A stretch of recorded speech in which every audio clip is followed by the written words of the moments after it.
Shri Shri Ramakrishna Kathamrita pocket সংস্করণ প্রথম খণ্ড অষ্টম পরিচ্ছেদ চতুর্থ দর্শন জং লব্ধা চাপরং লাভং মন্যতে লাধিগং তত যস্মিন স্থিত ন দুঃখেন গুরুনাপি বিচ্ছলতে। নরেন্দ্র ভবনাথ প্রভৃতির সঙ্গে আনন্দ। তাহার পরদিনও ছুটি ছিল। বেলা 3টার সময় মাস্টার আবার আসিয়া উপস্থিত। ঠাকুর শ্রী রামকৃষ্ণ সেই পূর্ব পরিচিত ঘরে বসিয়া আছেন। মেঝেতে মাদুর পাতা। সেখানে নরেন্দ্র, ভবনাথ আরো 2-1 বসিয়াছেন। কয়েকটি ছোকরা 19-20 বৎসরের বয়স। ঠাকুর সহস্রবদন ছোট তক্তপোষের উপর বসিয়াছেন আর ছোকরাদের সহিত আনন্দে কথাবার্তা কইতেছেন। মাস্টার ঘরে প্রবেশ করিতেছেন।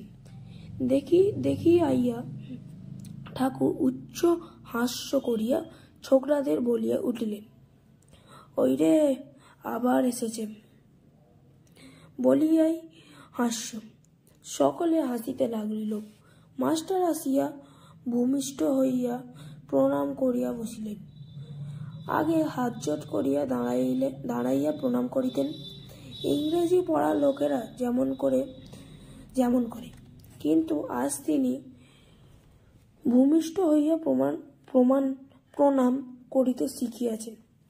তিনি আসন গ্রহণ করিলে শ্রীরামকৃষ্ণ কেন হাসিতেছিলেন তাহাই নরেন্দ্রাদি ভক্তদের বুঝাইয়া দিতেছেন। দেখো, একটা ময়ূরকে বেলা 4টার সময় আফিম খাইয়ে দিচ্ছিল। তার পরদিন ঠিক 4টার সময় ময়ূরটা উপস্থিত। আফিমের মৌতাত ধরেছিল। ঠিক সময়ে আফিম খেতে এসেছে। সকলের হাস্য। মাস্টার মনে মনে ভাবিতেছেন, ইনি ঠিক কথাই বলিতেছেন। মাস্টার বাড়িতে যাই, কিন্তু দিবানিশি ইহার দিকে মন পড়িয়া থাকে। কখন দেখিব।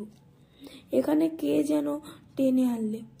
মনে করলে অন্য জায়গায় যাওয়ার জো নাই, এখানে আসতেই হবে, এইরূপ ভাবিতেছেন। ঠাকুর এদিকে ছোকরাগুলিকে সহিত অনেক ফুষ্টি করিতে লাগিলেন, যেন তারা সমবয়স্ক। হাসির লহিরা উঠিতে লাগিল, যেন আনন্দের হাট বসিয়াছে। মাস্টার অবাক হইয়া এক অদ্ভুত চরিত্র দেখিতেছেন। ভাবিতেছেন, ইহারই কি পূর্বদিনে সমাধি অদৃষ্টপূর্ব প্রেমানন্দ দেখিয়াছিলাম? সেই ব্যক্তি কি আজ প্রাকৃত লোকের ন্যায় ব্যবহার করিতেছেন? ইনি কি আমার প্রথম দিনে উপদেশ দিবার সময় তিরস্কার করেছিলেন? ইনি কি আমায় তুমি কি গানি বলেছিলেন? ইনি কি সাকার নিরাকার 2 সত্য বলেছিলেন? ইনি কি আমায় বলেছিলেন যে ঈশ্বরই সত্য আর সংসারের সমস্ত অনিত্য? ইনি কি আমায় সংসারের দাসীর মতো থাকতে বলেছিলেন? ঠাকুর শ্রীরামকৃষ্ণ আনন্দ করিতেছেন ও মাস্টারকে একবার দেখিতেছেন। দেখিলেন তিনি অবাক হইয়া বসিয়াছেন।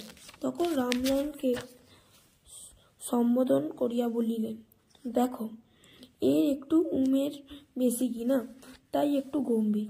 এরা এত হাসি খুশি করেছে, কিন্তু চুপ করে বসে আছে। মাস্টারের বয়স তখন 7-8 বৎসর হবে। কথা কহিতে পরম ভক্ত হনুমান কথা উঠিল। হনুমানের পট একখানি ঠাকুরের ঘরের দেয়ালে ছিল। ঠাকুর বলিলেন, দেখো, হনুমানের কি ভাব। ধন, মান, দেহসুখ কিছুই চায় না, কেবল ভগবানকে চায়।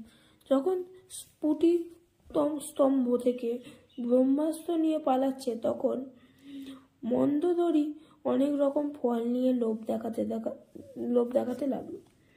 ভাবলে ফলের লোভে নেমে এসে অস্ত্রটা যদি ফেলে দেয়। কিন্তু হনুমান ভুলবার ছেলে নয়। সে বললে, আমার কি ফলের অভাব? পেয়েছি যে ফল জনম সফল, মোক্ষ ফলের বৃক্ষ রাম হৃদয়। শ্রীরাম কল্পতরু মূলে বসে রই, যখন যে ফল বাঞ্ছা সেই ফল প্রাপ্ত হই। ফলের কথা কই ধনী গো, ও ফল গ্রাহক নয়, যাব তোদের প্রতিফল যে দিয়ে। সমাধি মন্দিরে ঠাকুর এই গান গাইতেছেন, আবার সেই সমাধি, আবার নিস্পন্দ দেহ, স্তিমিত লোচন, স্থির দেহ বসিয়া আছেন। ফটোগ্রাফে যেরূপ ছবি দেখা যায়, ভক্তেরা এইমাত্র এত হাসি খুশি করিতেছিলেন, এখন সকলেই একদৃষ্টিতে হইয়া ঠাকুরের সেই অদ্ভুত অবস্থা নিরীক্ষণ করিতেছেন। সমাধি অবস্থা মাস্টার এই দ্বিতীয়বার দর্শন করিলেন। অনেকক্ষণ পরে ওই অবস্থার পরিবর্তন হইতেছে, দেহ শিথিল হইল, মুখ সাহস্য হইল, ইন্দ্রগণ আবার নিজের নিজের কার্য করিতেছে।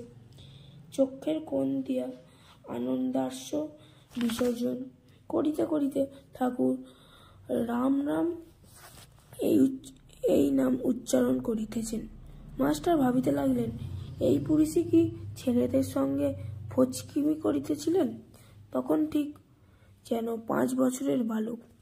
ঠাকুর পূর্ববৎ প্রকৃতস্থিত হইয়া আবার প্রাকৃত লোকের ন্যায় ব্যবহার করিতেছেন। মাস্টারকে ও নরেন্দ্রকে সম্বোধন করিয়া বলিলেন, তোমরা দুজনে ইংরেজিতে কথা কও ও বিচার করো, আমি শুনব। মাস্টার ও নরেন্দ্র উভয়ে এই কথা শুনিয়া আসিতেছেন। দুজনে কিছু কিছু আলাপ করিতে লাগিলেন, কিন্তু বাংলাতে। ঠাকুরের সামনে মাস্টারের বিচার আর সম্ভব নয়। তাহার তর্কের ঘর ঠাকুরের কৃপায় একরকম বন্ধ। আর কিরূপে তর্ক বিচার করিবেন?